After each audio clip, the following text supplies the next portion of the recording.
인생을 살면서 누구에게나 삶의 어떤 슬럼프 이런 게 있습니다. 고비, 늘 위를 향하여 계속 이렇게 좋게만 사는 게 아니라 자주 구덩이에 빠지기도 하고 낙심되기도 하고, 그러면서도 일어나고 또 가고 이렇게 해서 가게 됩니다.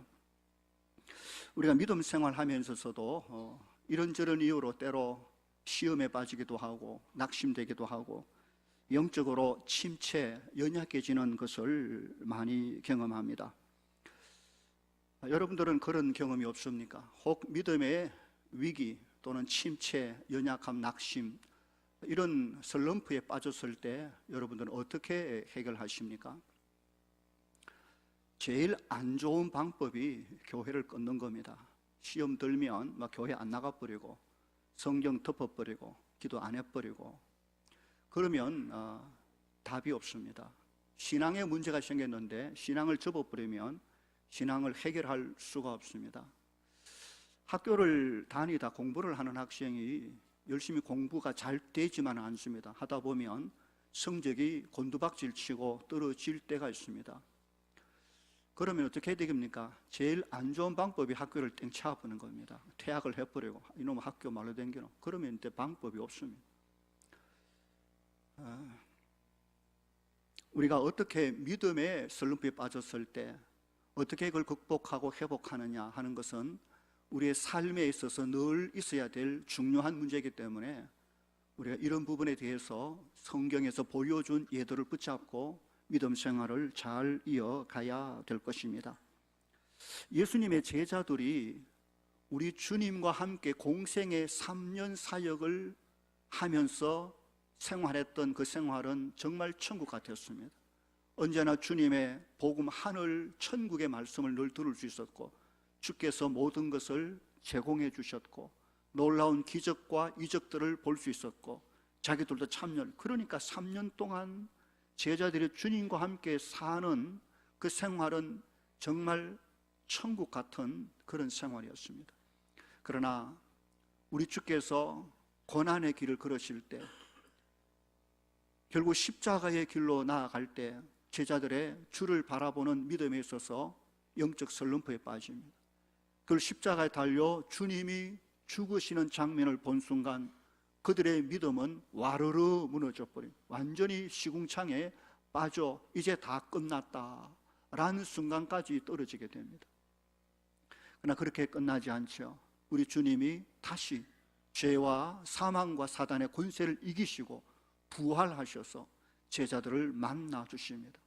그때 제자들의 다시 그 영적 슬럼프에서 일어나고 기쁨을 회복하고 주의 부활을 보고 기뻐하는 삶의 회복이 이루어집니다. 그런데 그 기쁨의 회복도 얼마 가지 않았습니다.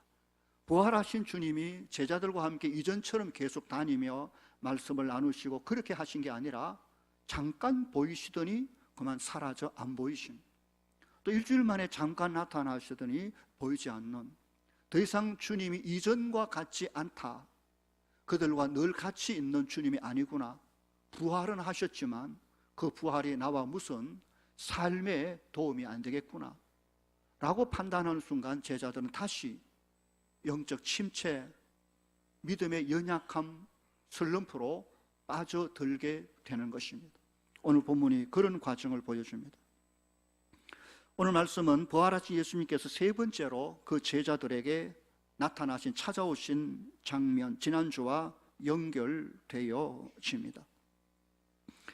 제자들은 더 이상 주님이 자기들과 계속 다닐 수 없는 이전과 다른 주님이다 라는 것을 생각할 때 그들은 더 이상 보이지 않는, 자기들과 함께 있지 않는 주님을 더 이상 신뢰할 수 없게 되고, 그래서 믿음의 침체, 연약함에 빠지게 됩니다. 그래서 그들이 예루살렘에서 갈릴리 고향 땅으로 내려옵니다. 그리고 제자 중에 수제자였던 베드로가 제안을 합니다. 나는 물고기 잡으러 돌아가야 되겠다. 그러자 기다렸다는 듯이 다른 제자들도 우리도 같이 가자 해서 그들이 바다로 나아가게 됩니다.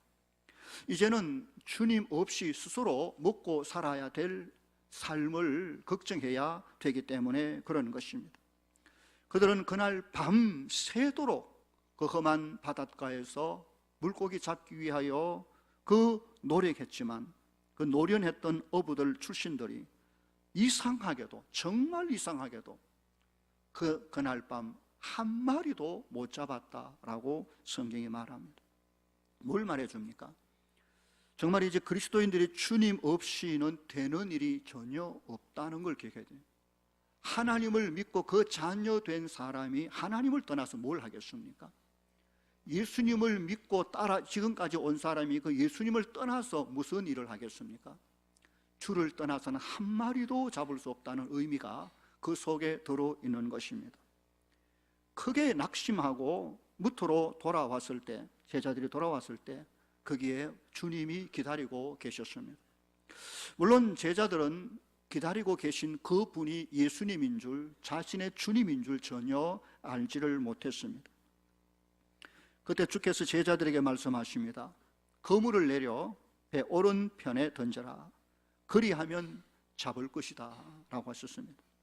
밤새도록 한 마리도 못 잡고 피곤해 지쳐 돌아와 이제는 그물을 정리하고 거두어야 될 바로 그때 그 말씀에 순종하기가 쉽지 않았지만, 그러나 말씀하시는 그분의 이상하리만치 놀라운 권위에 그들은 말씀에 순종하여 그물을 내렸더니 정말 고기가 너무 많이 잡혀 들 수 없는 지경까지 이르렀던 것입니다. 놀랍게도 이 장면은 처음 있는 일이 아니었습니다. 제자들이 3년 전에 처음 주님의 부르심을 받고 제자로 나섰을 그때 그 자리, 그 현장에서 동일한 비슷한 현상이 있었습니다. 깊은 데로 가서 그물을 내려 고기를 잡아라.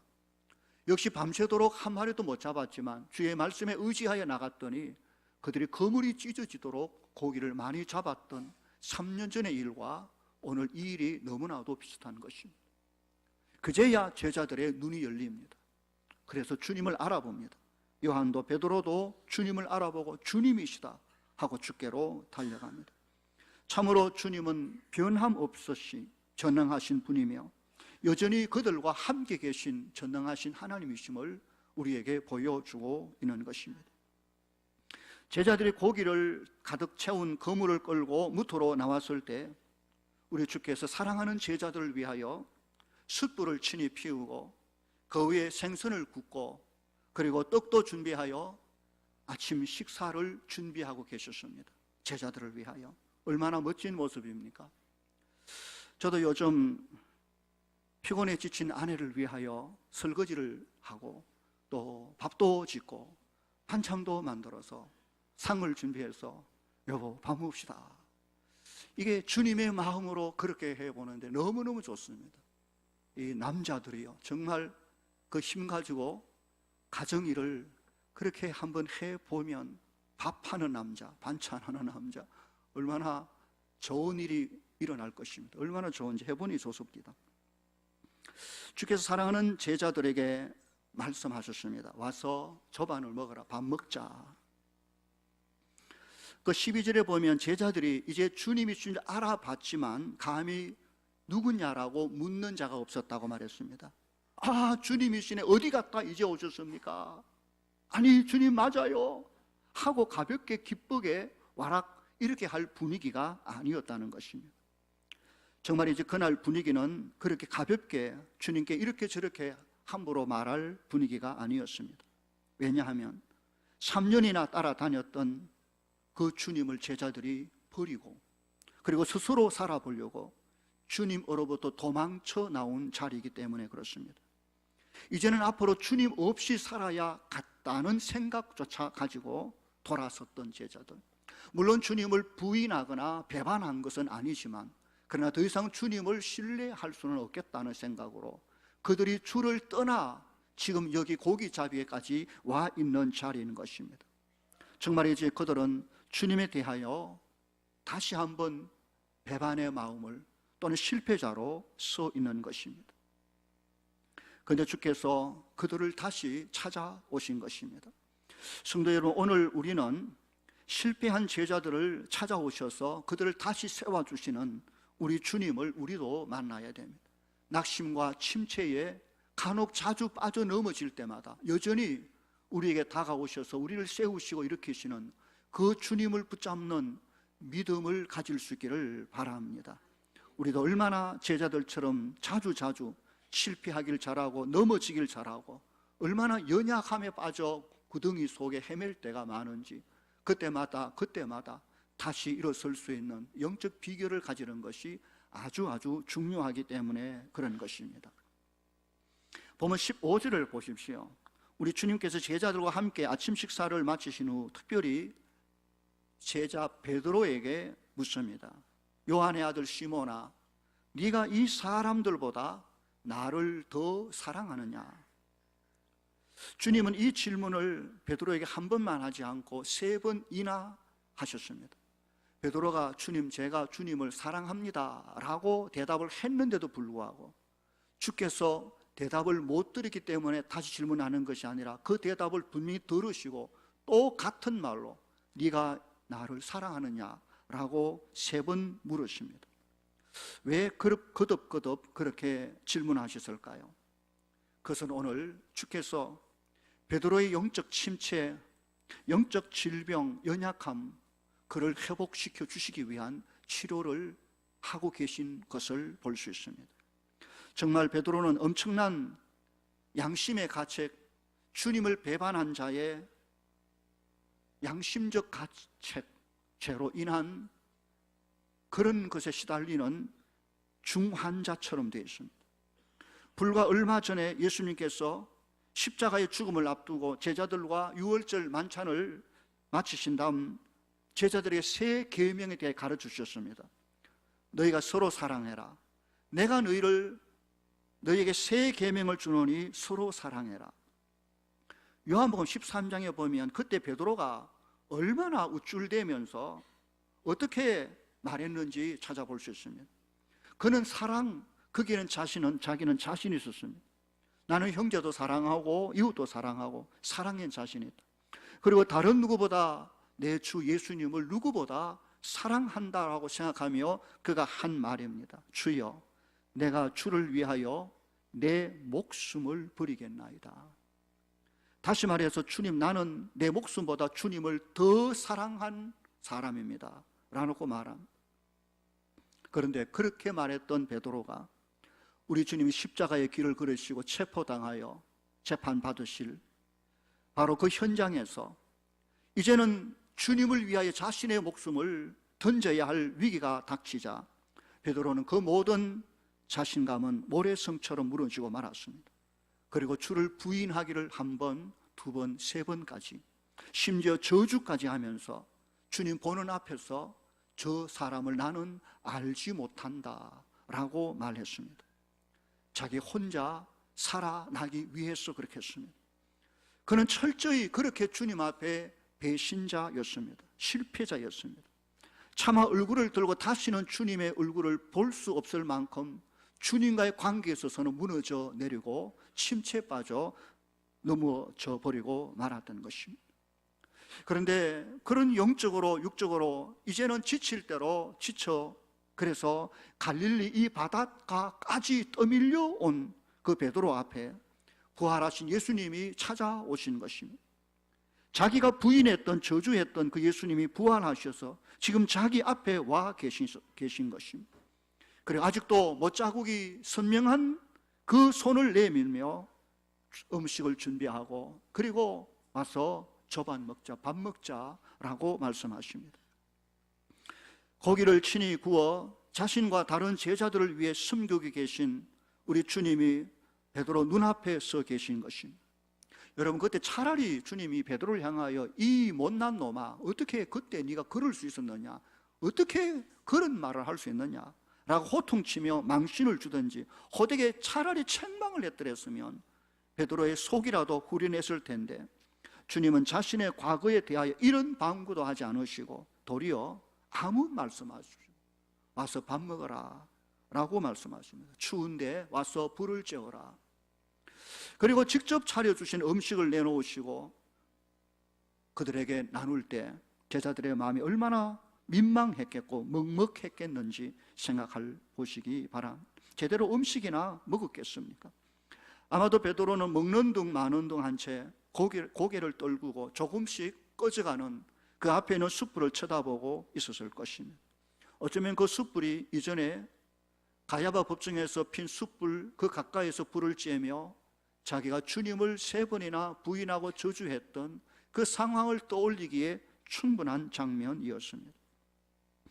성도 여러분, 바로 이런 상태의 베드로, 이것은 단지 베드로만의 경우는 아닐 것입니다. 아마 저 역시 생각해 봐도 베드로보다 훨씬 더 많은 자주 주님을 그렇게 아프게 했을 것입니다. 어떤 때는 너무나도 성령 충만하여 이 목숨 다하여 주를 위하여 살겠나이다 라고 큰 소리 치며 기도하며 찬양했던 제 모습입니다. 그러나 언젠가 돌아서 보면 여전히 주님보다 내가 앞장서서 마치 주님 없이 마치 살 것처럼 생각하고 이랬던 적을 발견할 때마다 내 모습이 얼마나 부끄럽고 또 초라하고 연약한지 자신에 대하여 실망하고 낙심될 때가 참 많은 것입니다. 한때 열심히 그렇게 기도하고 부르짖고 정말 주를 위하여 죽을 것 같이 충성하겠다고 했던 그때가 언제인데 지금 와보니 그 모습 다 사라지고 그렇다고 주님을 버린 것도 아니고 떠난 것도 아닌데 멀찍이 그렇게 넘어져 있는 우리 자신의 모습을 보면 스스로에 대하여 낙심되고 좌절되기 쉬운 바로 영적 침체에 그렇게 해서 그 등에 빠지는 것입니다. 혹시 이런 모습이 우리 가운데 누군가의 모습이 아닌지 모르겠습니다. 우리는 주님을 사랑하고 있는 것 맞지만, 주님을 믿고 있는 것 맞지만, 그러나 여전히 육신의 정욕에 자주자주 빠져 죄에 끌려 주님이 원하는 삶의 반대로 가고 있는 모습, 여전히 돌아서면 이게 아닌데 후회하지만 그때는 이미 주의 십자가는 멀어지고 구원의 확신은 희미해져 버리고 영적으로 육적으로 삶의 피곤함과 연약함이 밀려와 절망감 속에 빠져있는 초라한 자신의 모습을 발견할 때가 문득문득 있는 것입니다. 정말 내 신앙 하나 제대로 지키지 못하는데 어떻게 내가 주의 일을 하며 다른 사람을 섬길 수 있는가 생각해 보면 심히 부끄럽기 짝이 없는 모습입니다. 바로 그런 영적 무기력 침체 상태에서 있을 때 주님이 찾아오셨습니다. 아니, 주님은 이미 벌써 베드로와 함께 계셨습니다. 그리고 그에게 말씀하셨습니다. 다른 것을 묻지 않았습니다. 오직 한 가지 질문을 하셨습니다. 네가 이 사람들보다 나를 더 사랑하느냐? 여기에 이 사람들보다 라는 말은 원문으로 보면 투톤인데 이것들보다 라는 말로도 번역할 수 있는 단어입니다. 어느 쪽으로 번역하든지 잘못된 건 아닙니다. 만일 이 사람들보다 라는 말로 번역하면 이 사람들은 누구를 가리킬까요? 아마 베드로와 함께 고기를 자비를 하다가 주님을 만나 지금 아침 식사를 마친 다른 6명의 제자들을 염두에 두고 네가 이 제자들보다 나를 더 사랑하느냐라고 질문하시는 것으로 생각할 수 있습니다. 또한 이 말을 이것들보다 그렇게 해석하면 이것들은 무엇을 가리킬까요? 아마도 갈릴리 바닷가에 메어놓은 그들이 타고 고기잡이했던 그 배를 말할 것이고 아침에 잡은 신선한 고기들 또는 자신이 마음을 줄 수 있는 여러 가지 세상에 있는 모든 것들을 가리켜 말할 것입니다. 네가 이 세상에 있는 이 모든 것들보다 나를 더 사랑하느냐라고 질문하시는 것으로 볼 수 있습니다. 어느 것이 진짜 주의 의도인지 모르겠지만 중요한 것은 주께서 베드로에게 네가 나를 사랑하느냐라고 묻고 계신 것입니다.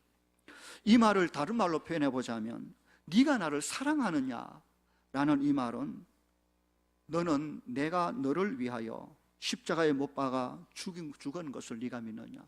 너의 죄를 속하기 위하여 십자가에 달려 죽고 살아난 나를 네가 믿고 있느냐? 믿음의 질문입니다.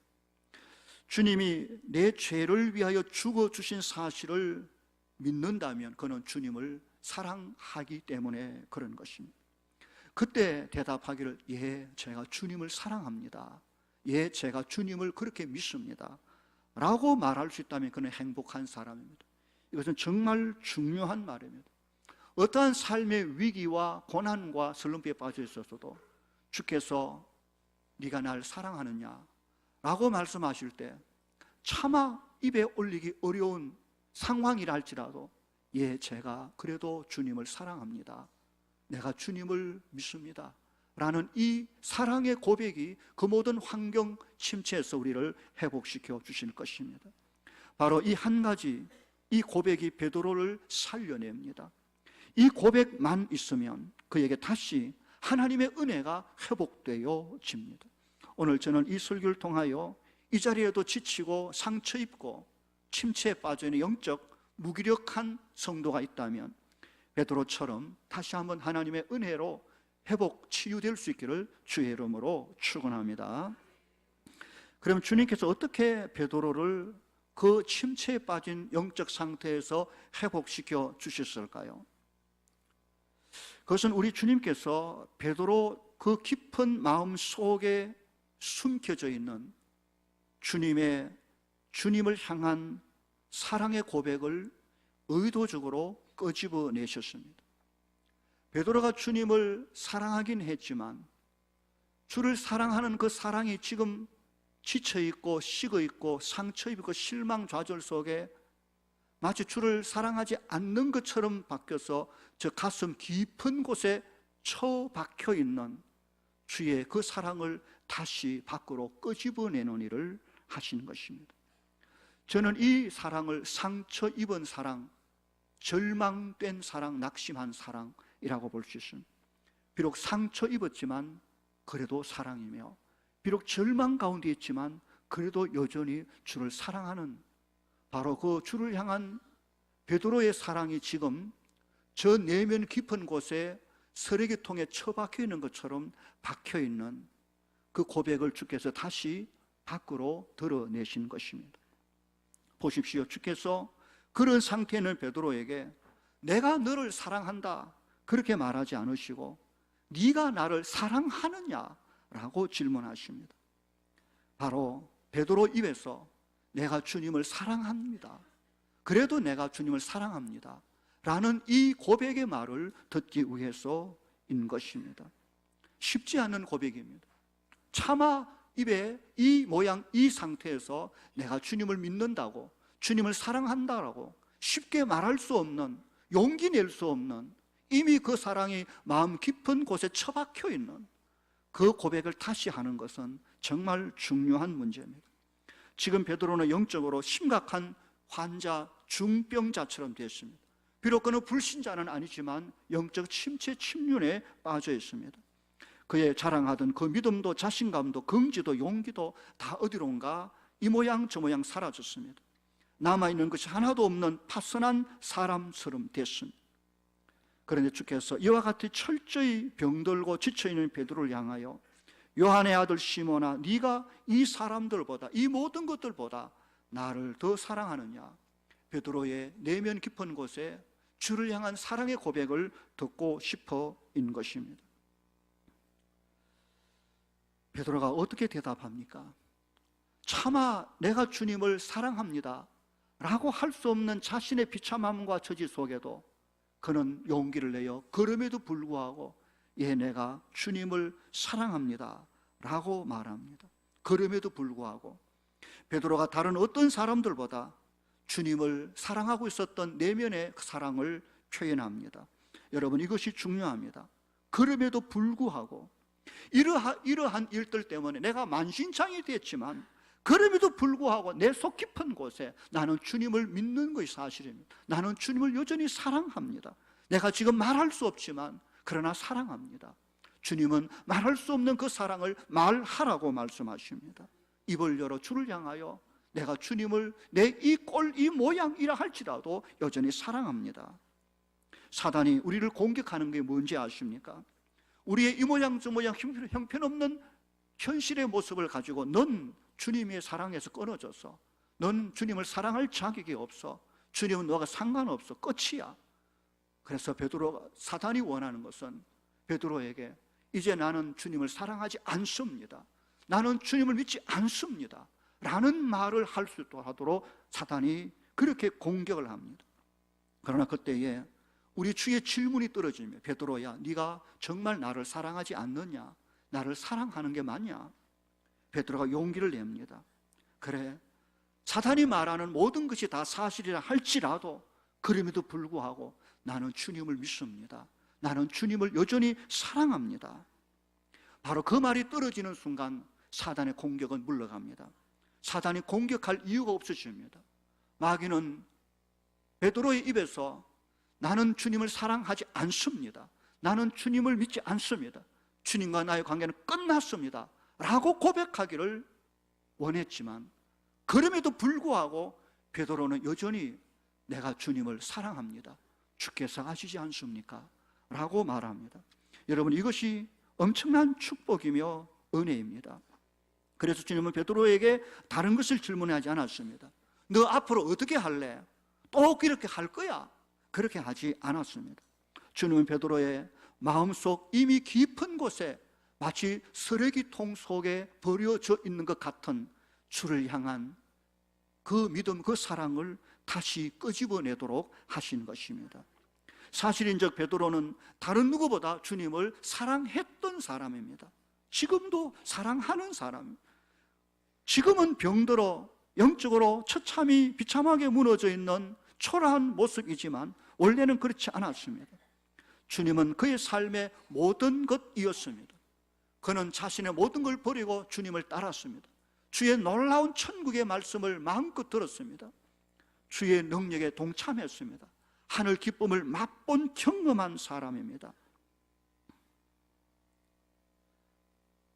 예수님께서 3번이나 똑같은 질문을 반복하신 것은 베드로의 과거를, 지금 현재 그 모습을 추궁하기 위함이 아니었습니다. 오히려 베드로가 주님을 사랑하고 있다는 그 사실을 다시 한번 확인시켜주고, 그 입에서 그 말을 할 때 주님 역시 나도 너를 사랑한단다 라는 말을 하고 싶어서 그렇게 하고 계신 것입니다. 정말 사랑하고는 싶지만 자신의 꼴과 처지 때문에 감히 용기가 없어 사랑할 수 한다고 말 못하는 그 내면의 상처 입은 사랑, 낙심된 그 사랑, 처박혀 있는 그 사랑을 끄집어낼 수 있다면 우리 주님이 베드로에게 그 마음에 그 사랑을 끄집어내셨습니다. 예, 그래도 내가 주님을 사랑합니다 라고 고백할 때 주께서 그래, 나도 너를 사랑한다, 요 사랑이 탁 만나면 문제는 해결될 수 있는 것입니다. 그렇습니다. 베드로의 이 사랑의 고백이 우리 주님으로 말미암아 그 영적 침륜에서 회복될 수 있도록 세워놓은 것입니다. 사랑의 대답을 한 번도 아니고 3번이나 하도록 하였습니다. 3번이나 예수님을 부인하며 입었던 깊은 상처가 하나하나 점점 회복되고 있는 것입니다. 쓰러진 자리에서 일어나게 될 수 있는 새 힘을 얻게 된 것입니다. 사랑은 사람을 치유하고 잘못된 관계를 회복시켜주는 놀라운 묘약, 놀라운 하나님의 능력입니다.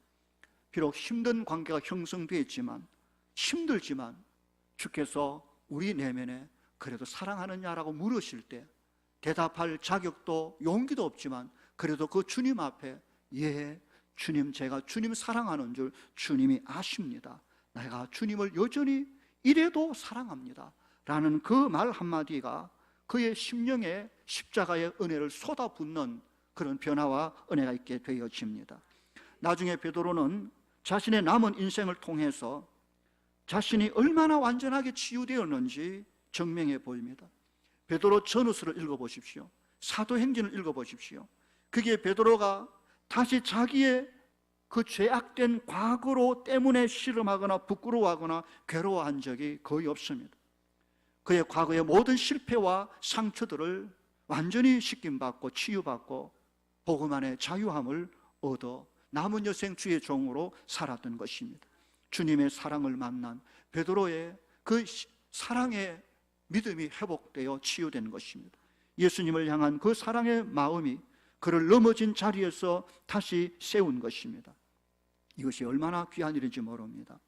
성도 여러분, 저는 오늘 우리 중에도 이런 면에 있어서 베드로처럼 치유받아야 될 분이 오늘 혹 여기에 있는 줄 저는 생각합니다. 베드로처럼 세상에 나가 주님을 모른다고 부인하며 세상 자기 마음껏 살다 어쩌면 심신이 만신창이 되어 그래서 이 자리에 나와 계신 분도 있을지 모르겠습니다. 아니면 세상 욕심에 눈 어두워 하나님의 말씀을 완전히 뒤에 두고 죄와 타협하며 인생을 나름 멋지게 살아보려고 했지만 다 잃고 빈털터리가 되어 아무것도 없이 이 자리에 나와 있는, 빈손 들고 나와 있는 분도 있을 수 있습니다. 아니면 베드로처럼 남 모르는 죄를 범하고 마음의 죄책감과 고통을 안고 아픈 가슴을 주체하지 못하고 이 일을 어떻게 해? 하며 이 자리에 나와 있는 분도 있을 줄로 압니다. 그런 상태에 빠지면 찬송을 불러도 기쁘지 않습니다. 마음이 시원해지지 않습니다. 그런 상태에 성경을 읽어봐도 전혀 성경이 내 마음속에 하나님의 말씀으로 들려지지 않습니다. 생각은 온통 사방으로 흩어져 자기 마음대로 떠돌아다니고 있을 뿐인 것입니다. 예배를 마치고 나가면 이미 아마 마음은 더 공허해져서 텅텅 울릴지도 모르는 것입니다. 우리 가운데는 분명히 이런저런 모양으로 영육간에 심신에 지쳐 피곤해 젖어 들어있는 병든 사람이 있을 수 있습니다. 이런 사람에게 가장 안전하게 쉽게 아름답게 회복될 수 있는 약이 무엇입니까? 바로 사랑의 고백입니다. 사랑이라는 약입니다. 신비한 약. 그 사랑은 하나님의 마음이며 십자가를 통하여 우리에게 전달된 예수 그리스도의 그 사랑, 그 사랑의 고백이 그보다 더 좋은 약이 없습니다. 그보다 더 효과 있는 약이 없습니다. 어떤 경우에도 내가 주님을 사랑합니다 라고 말할 수 있는 용기를 가진다면 그 사랑의 고백이야말로 우리 주님이 받을 수 있는, 주님이 붙잡고 회복시킬 수 있는 놀라운 은혜의 길이 되어질 것입니다. 세상의 어떤 것으로 치유할 수 없는 내면의 영적 상처와 침체와 연약함은 주를 향한 사랑이 회복될 때 다시 회복되어짐을 기억해야 될 것입니다. 오늘 성령께서 우리 귀를 열어 요한의 아들 시몬아 네가 나를 사랑하느냐라고 물으시는 그 주의 음성을 다 알아들을 수 있기를 바랍니다. 그 음성을 들을 때 우리는 깨어날 수 있습니다. 그 속에 내가 너를 얼마나 사랑하는지 아느냐, 나도 네가 나를 사랑하고 있다는 것을 내가 안다. 그러니 우리 서로 사랑한다고 말하자 라고 하나님의 아들 예수 그리스도께서 그에게 말씀하신 것입니다. 그 음성 앞에 반응하여 예 주여 내가 지금 심히 부끄럽지만 주님을 사랑합니다 라고 말할 수 있는 고백이 중요하다는 말입니다. 베드로처럼 영혼의 귀를 열고 주의 음성을 들어야 됩니다. 그리고 고백합시다. 주님, 내 모습이 이 모양이지만 내가 지금 너무 심히 부끄러워 말할 자신도 없지만 주님이 그렇게 물으시니 제가 솔직히 대답합니다. 예, 내가 주님을 사랑합니다. 내가 이런 모습 속에도 여전히 주님을 사랑하는 것 주님이 아시지 않습니까? 그 고백을 할 때마다 우리의 상처가 나음을 입고 아무러지는 은혜를 맛보게 될 것입니다. 성도 여러분, 여러분의 마음이 혹 무거운 영육 안의 짐으로 눌려있지 않습니까? 여러분의 마음이 자주 근심의 검은 매연으로 답답해하며 남 모르는 상처로 고통하며 엎어져 울고 있지는 않습니까? 정말이지 우리의 인생은 베드로와 결코 다르지 않다는 것을 느낍니다. 그럴 때마다 사탄이 우리에게 다가와 사정없이 고발합니다. 너는 끝났어. 주님은 너를 사랑하지도 않고 너도 주님을 사랑할 자격이 없어. 선언해. 나는 주님을 믿지 않겠습니다. 나는 주님을 사랑하지 않습니다 라고 말해. 그런 처지에 떨어져 있는 비참한 우리의 모습을 볼 때 낙심하지 않을 수 없는 것입니다. 그때 우리는 주의 음성에 귀를 기울여야 됩니다. 베드로야, 시몬아, 네가 나를 사랑하느냐? 나를 사랑한다고 말해보렴 하는 주의 음성에 귀를 기울여야 됩니다. 그때 베드로처럼 주님, 예, 제가 주님을 이래도 여전히 사랑합니다. 내가 주님을 사랑할 수밖에 없습니다. 이것을 주님이 잘 아시지 않습니까? 그때 하나님의 놀라운 사랑의 효과, 효력, 능력이 우리의 심령을 치유하는 것을 경험하게 되어질 것입니다. 그 한마디의 고백이 우리의 주의 마음을 기쁘게 하고 주의 사랑을 다시 받아들여 내 심신이 회복되는 결과가 있을 것입니다. 가끔 부부가 살아가며 서로 별것 아닌데도 서로 다투어서 후다닥 해가지고 나중에 냉전 상태에 빠져가 사늘하게 되는 경우가 가끔 있을 수 있습니다. 여러분, 어떻게 해결해야 됩니까? 정말 나중 가보면 이게 아닌데, 이러면 안 되는데 라는 걸 알면서도 벌써 이미 식어져 버린 관계를 회복시키기란 쉽지 않습니다. 그때 주의 음성을 들어야 됩니다. 주께서 베드로에게 나를 사랑한다고 말해봐라 라는 주의 음성을 붙들고 오늘 그 남편, 그 아내를 향하여 말해야 됩니다. 주님께 대답하는 것처럼, 여보 미안합니다, 그래도 내가 당신을 사랑해요 라는 그 한마디 말이면 끝이 납니다. 모든 사늘했던 그 적막감, 모든 관계가 순식간에 회복될 수 있는 비결은 놀랍게도 주께서 우리를 사랑하신 그 사랑으로 나가 당신을 사랑하는 것 맞습니다. 비록 내가 이 모양, 이 꼴, 이 사정 속에 있지만 나는 당신을 사랑합니다, 내가 당신을 사랑합니다 라는 그 말의 고백이 그 관계를 눈 녹듯이 그렇게 풀어주는 것처럼, 오늘 이 시간도 우리의 심령에 그런 상처와 연약함이 있다면 주의 음성에 귀를 기울이고, 예 주님, 그럼에도 불구하고 제가 주님을 사랑합니다, 나는 주님을 믿습니다, 주님 아시지 않습니까? 이 고백이 주 앞에 있기를 우리 주의 이름으로 간절히 축원합니다. 말씀을 맺습니다. 주님을 사랑하는 사람은 자신의 죄인 때문에 자신이 얼마나 연약하다는 것을 잘 알고 있는 사람입니다. 왜냐하면 자기가 죄인이 아니라고 생각하면, 자신이 연약하지 않다, 자신이 부족하지 않다라고 생각하는 사람은 주님을 믿을 이유도, 주를 사랑할 이유도 없기 때문에 그렇습니다. 나는 아무것도 없고 자랑할 것도 없고, 나는 실패하기를 잘하고 자주 넘어지고, 나는 연약한 사람입니다 라는 인정하는 사람만이 진실로 주님을 믿고 주를 신뢰하고 주님을 사랑하게 되어집니다. 이 사랑이 살아있는 한, 이 사랑이 고백되는 한 우리의 심령 속에 주와 다시 영적 은혜가 회복되는 줄 믿을 수 있기를 바랍니다. 저는 오래전에 그 성지 순례를 했었는데 이스라엘 땅을 가봤습니다. 베드로가 고기를 잡던 바로 오늘 성경이 기록된 그 갈릴리 바닷가 그 현장에 가봤습니다. 주님이 다시 찾아오셔서 베드로를 만나시고 용기를 주셨던, 위로해 주셨던 그 갈릴리 바다 그 자리에 섰을 때 아내와 함께 불렀던 노래가 기억납니다. 여러분 잘 아는 노래지요. 갈릴리 바닷가에서 주님은 시몬에게 물으셨네. 갈릴리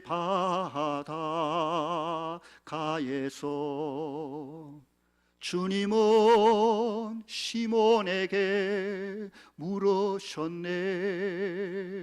사랑하는 시몬아, 넌 날 사랑하느냐? 오 주님, 당신만이 아십니다. 여기 시몬의 이름 자리에다가 저와 여러분의 이름을 넣어서 다시 한번 더 불러봅시다. 갈릴리 바닷가에서 주님은 기회에게 물으셨네. 사랑하는 기회야, 넌 날 사랑하느냐? 오 주님, 당신만이 아십니다. 오 주님, 당신만이 아십니다. 오늘 또 그 사랑으로 우리의 심령이, 삶이 회복되는 놀라운 은혜가 있기를 우리 주님의 이름으로 간절히 축원합니다. 기도하십시다. 걸어가신 아버지 하나님, 주를 믿고 사랑한 거 맞지만 우리의 삶의 형편과 환경을 보니 도저히 내 입을 열어 주를 사랑한다 고백할 용기가 없어 우리의 상처 입은 연약해진 사랑을 가슴 깊은 저 곳에 파묻어 두고 묻혀놓은 우리의 모습 아닌지 오늘 또 다가오셔서 우리에게 네가 나를 사랑한다라고 말해라 3번이나 요구하신 주님 앞에 베드로가 주님, 내가 주님을 사랑하는 줄 주님이 아십니다. 이 고백을 통하여 주를 향한 베드로의 믿음을 회복시켜 주신 것처럼 오늘도 우리의 환경과 삶의 여건에도 불구하고 내 내면 깊은 곳에 주를 믿는 믿음의 고백과 사랑의 고백을 주께 올려드림으로 다시 주와 영적 관계를 회복하는 우리 모든 성도들 되게 하여 주시옵소서. 감사함이 예수님 이름으로 기도하옵나이다. 아멘.